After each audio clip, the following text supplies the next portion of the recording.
तो आप सब लोग वहाँ आवे, आमंत्रित होवे और आकर के, क्योंकि मंदिरों की टाइमिंग होती है। सुबह लगभग पराठा मंदिर खुल जाते हैं और फिर 12 बजे भोग लगकर मंदिरों के पट बंद हो जाते हैं, फिर शाम को 4 बजे। तो 12 से 4 के बीच आप आश्रम में आराम करना, 4 बजे फिर आपको उठा देंगे कि चलो अब यात्रा पर और आगे के दर्शन कराएंगे। तो सुखताल में बहुत अच्छा दर्शन है। यद्यपि मैं ये कहता नहीं बात, लेकिन अधिक हाथ उठे कि हम नहीं गए, तो इसलिए थोड़ा सा मेरा कर्तव्य बनता है कि परिचय करा दूं कि क्या क्या है सुखताल जाओ में। तो सुखताल में ऐतिहासिक वटवृक्ष है, जिस स्थान पर राजा परीक्षित ने कथा सुनी।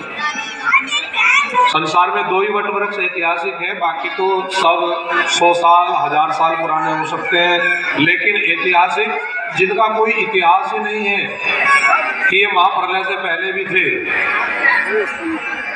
ऐसे 2 वटवृक्ष। अक्षय वटवृक्ष प्रयागराज में है, जो मुगल काल में बंद कर दिया गया था, अब खोल दिया गया है, लोग दर्शन करने जा रहे हैं।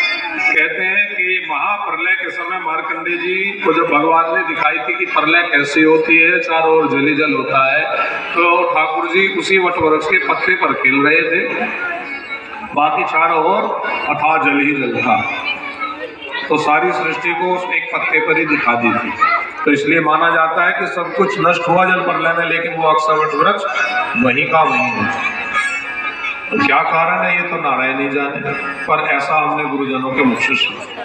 तो दूसरा वटवृक्ष कौन सा है ऐतिहासिक? आपके सुखताल में, जहाँ से हम आए हैं।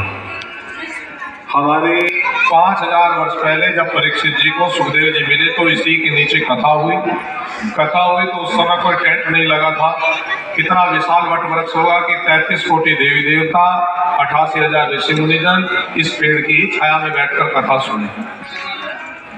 तो सोचो कितनी विशाल इसकी डाल शाखाएं होंगी, अपनी बाजुओं में नहीं भर सकती, इतनी बड़ी बड़ी इसकी डाल है, लेकिन एक भी जटा नहीं है।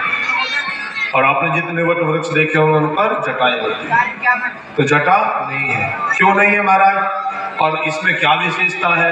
जटा पेड़ पर जब आती है जब वो पुराना हो जाता है और वो बूढ़ा होने लगता है। बूढ़े आदमी की दाढ़ी निकल आता है, कहता है मैं बुढ़ापा आ गया, लेकिन इस मृत्यु पर विजय। हम आप उठेंगे, हम लोग स्थान भी बदलेंगे, हम लोगों का मुंह भी झूठा हो सकता है, हम लोगों के आसन भी बदले जाएंगे, हो सकता है फोन के माध्यम से, हो सकता है बच्चों के हल्ले गुल्ले से हमारा ध्यान भी बटेगा, लेकिन वृक्ष तो जड़ है। जैसा खड़ा है उसी पोजीशन में, एक स्थान एक आसन पर उसने कथा को सुना। और कथा में ऐसी तो कोई एप्लीकेशन है नहीं कि भाई केवल इंसानों का कल्याण करना। कथा को तो जो भी सुनेगा उसी का कल्याण होती है और कलावा बंधन होता है। जो भक्तजन मनोती मांगते हैं, ये विश्वास हमारा और अनुभव हमारा प्रैक्टिकल है हमारा कि 1 साल लगता नहीं है मनोती भगवान की दिख जाए तो, क्योंकि हरे पत्ते उसके हैं, हरे रंग पत्ते का होता है। और विशेषता ये है कि आपको आपके घर का एक सदस्य दिखा रहा होगा, देखो देखो वो चमक रहा है, आपको गिलहरी चमकेगी। अगर पहली बार में आपको तो चमक गया तो चमक गया। माना कि हम कहें तो हो सकता है कि भाई ये महाराज जी झूठ बोला, आपके ही घर का साथ में जाने वाले एक सदस्य को दर्शन हो जाए, क्योंकि उसका पुण्य है, और बाकी को गिलहरी चमक रही है या कुछ और चमक रहा है, पत्ते चमक रहे हैं। तो आज भी वहाँ तोते के रूप में सुखदेव जी दर्शन देते हैं।